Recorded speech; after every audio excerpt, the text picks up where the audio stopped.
Is he really your mentor? 7 things that which we learned before we turned 30. Episode 5. Make sure your mentor is in alignment with your values. What do you do when your mentor attacks you?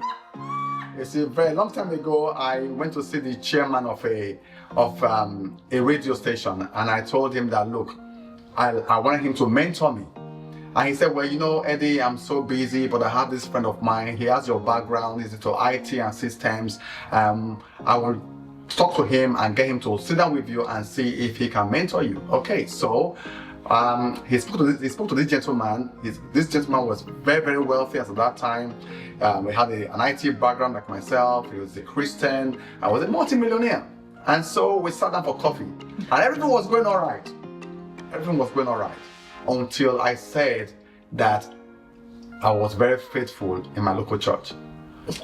All of a sudden, his attitude changed towards me. All of a sudden, he started frowning.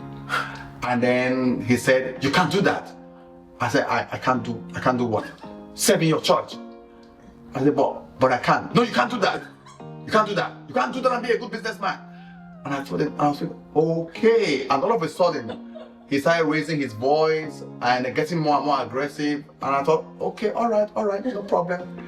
And so I had to leave that place as fast as possible. Yeah, I think what happened in that instance, to find out a little bit more about the gentleman, was the more successful he got in the marketplace, the less he was doing in his local church. And all of a sudden, Eddie coming his way made him see a mirror of what he felt he wasn't doing. So in quote, in his own mind, he felt judged. And I wondered, if you were looking for a mentor and you find somebody that believes that you're doing things that he wish he was doing, that person might not give you the 100% of themselves. That's the truth. So make sure that the mentor you find is someone whose values align clearly with yours. But Eddie usually asks a question when it comes to getting a mentor, right, and getting the mentor on your side. Eddie. Yeah, I always say, will you teach me? Will you be there for me? Will you mentor me? Will you coach me? Because to teach, coach, and mentor are 3 different functions. And then if they say yes, and I would then ask them more questions, especially when it comes to values. And there are certain things that are very important to me. Attitude to family, attitude to children, attitude to God, and attitude to service in the house of God.